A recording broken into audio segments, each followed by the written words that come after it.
He came to talk about security in the nation's capital. Wow. I've been up here a lot. I've never seen a crowd like this. But President Trump's press conference soon focused on a bigger picture. You mentioned your upcoming meeting with President Putin. Yeah. Friday's summit with President Putin, a meeting he characterized as an opening rather than a conclusion. This is really a feel-out meeting, a little bit. And President Putin invited me to get involved. He wants to get involved. I believe he wants to get it over with. Now, I've said that a few times, and I've been disappointed. Russia is continuing to slowly gain territory from Ukraine in the east at great human cost. But today President Trump seemed to be framing any future peace treaty like he was negotiating a tricky real estate deal. Because there'll be some land swapping going on. I know that through Russia and through conversations with everybody. To the good, for the good of Ukraine.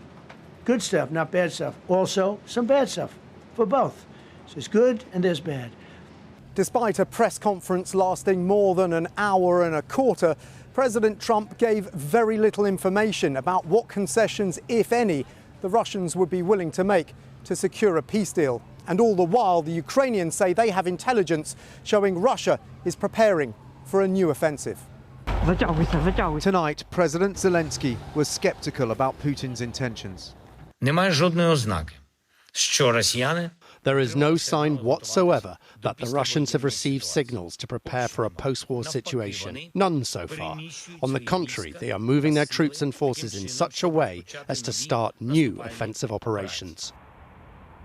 President Trump, though, has dangled the prospect of direct talks between the leaders of Russia and Ukraine. I'll be speaking to Zelenskyy. The next meeting will be with Zelenskyy and Putin, or Zelenskyy and Putin and me. I'll be there if they need, but I want to have a meeting set up between the two leaders. Thank you all. Thank you all very much. A press conference in a critical week of his presidency, which seems to leave more questions than answers. Dan Rivers, News at 10, Washington. Well, the US president's apparent approach to trading real estate in Ukraine will only add to international anxiety surrounding Friday's summit. Germany invited President Trump, Vladimir Zelenskyy, the head of NATO, and European leaders, including Sir Keir Starmer, to take part in discussions on Wednesday. To give some context, Downing Street said quite candidly today that Vladimir Putin should not be trusted as far as you could throw him. So, what might any Ukraine peace deal reached on Friday actually look like? Raggy is here with the options and possibilities. Raggy. Thanks very much, Paul. Well, what we do know is that Trump and Putin are meeting in Alaska this week to discuss the future of the Russian invasion of Ukraine. Now, any peace agreements will surely depend on what, if anything, both sides are willing to give up to end the conflict. Now, in recent months, Russia has made progress. It's been slow, it's been bloody, but they are also advancing.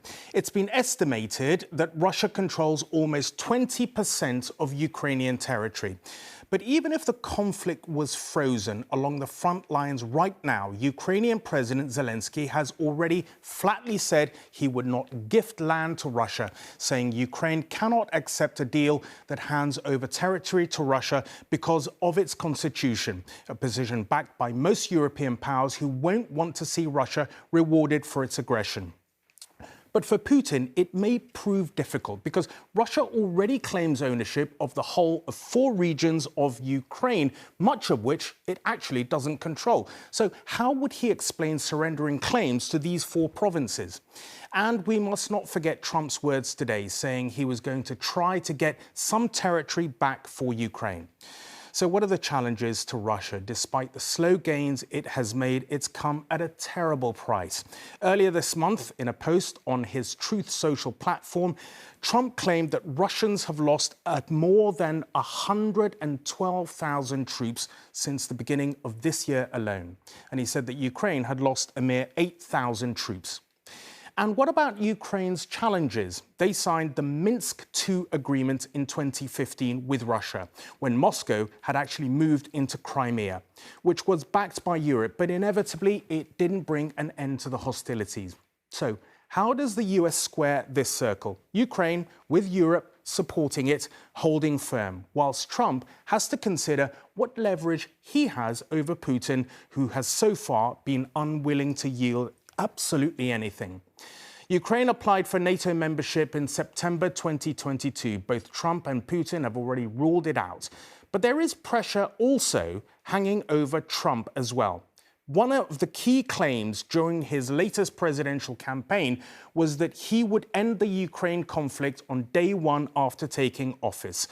But so far, it's looking like he may well have to wait a lot longer before he has the necessary leverage over both sides to do that. OK, Raggy, thank you. It could be a very seminal week. And so let's return to Dan.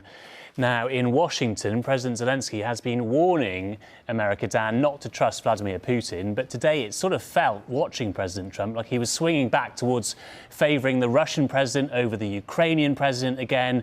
I mean, do you think President Trump is listening to Kyiv?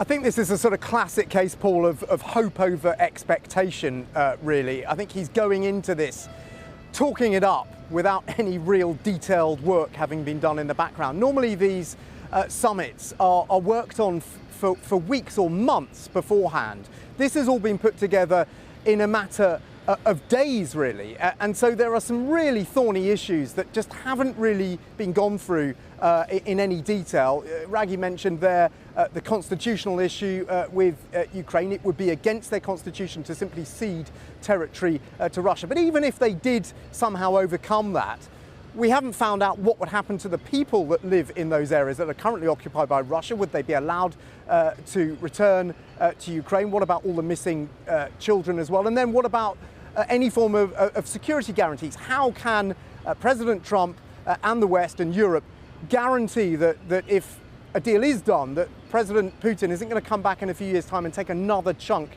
out of Ukraine? So I think there is still an enormous gulf, really, between the red lines of the Ukrainians on the one hand and the desires of President Putin on the other.